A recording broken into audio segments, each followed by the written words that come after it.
Hey friends, it's day 6 of my 100 days of creative self-care challenge. I think it's going pretty well. I don't know how many of you are actually watching these videos. If you are, please subscribe and also like them or comment. I would love to know that you were here and just joining me on the journey, So I appreciate it. Thanks for showing up. If you're seeing this, you are here.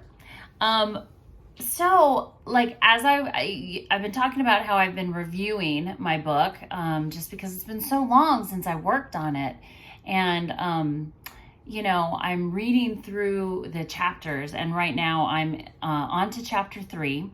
And one of the things I noticed was a little detail with part of the storyline and the communication that's exchanged with some of the characters, and a pretty significant piece that I need to just double check that I consistently carried it through the rest of the story. So, I think it's really important when we're writing, especially a really long story with lots of characters and twists and turns, and a novel, or even a nonfiction work, that you keep a consistent thread throughout the story. So one of the things that I came across is that there is a particular part of the villains. My character meets a dirty Confederate evil guy, let's just say. He's trying to profit from the war, and is a true human trafficker. And he has 2 henchmen, so to speak. And one of his henchmen gets framed for committing the murders that happened at the beginning of the story alone. And the other 2 guys get away and act like he was the, lone perpetrator. Which is not the case. But what I realize is that when some of my other villainous characters are talking with my protagonist and her supporting crew, so to speak, later in the story, it's not emphasized that the crime of my character's parents' murder, is an open and shut case. So I'm not so sure that I emphasize that. So I need to go back and as I'm going through, look. So one of the things I'm going to be doing is creating a notebook to organize these questions I have as I go through this review, so I don't lose track of the questions that need review or the details that need to be double checked.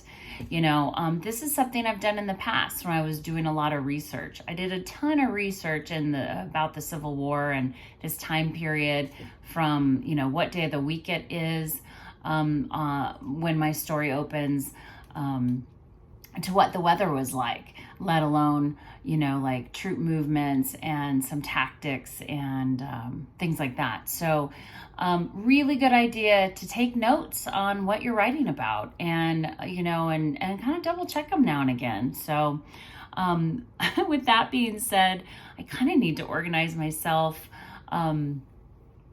with priority by priority and immediacy in my daily life too. So keeping a notebook or a journal that helps you stay on track for what you want to get accomplished, again, keeps those negative voices out of our head as we're doing what we want to do and what brings us meaning, and fills up our life and makes it feel abundant as God intended.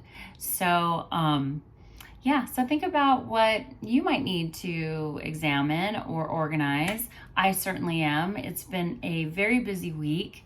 Tomorrow will be day 7, and will be my first week in the bag on this challenge. And, I've really appreciated the discipline and consistency it's brought me.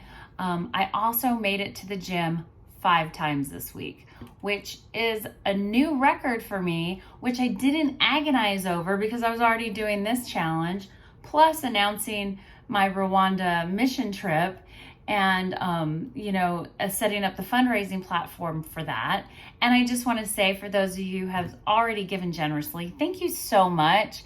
I am so honored and humbled by your urgency and your generosity. And yeah, thank you so much. And it's going to be an exciting next 12 months. And I'm excited to share it with you. So I hope you have a great night, and back to the edit.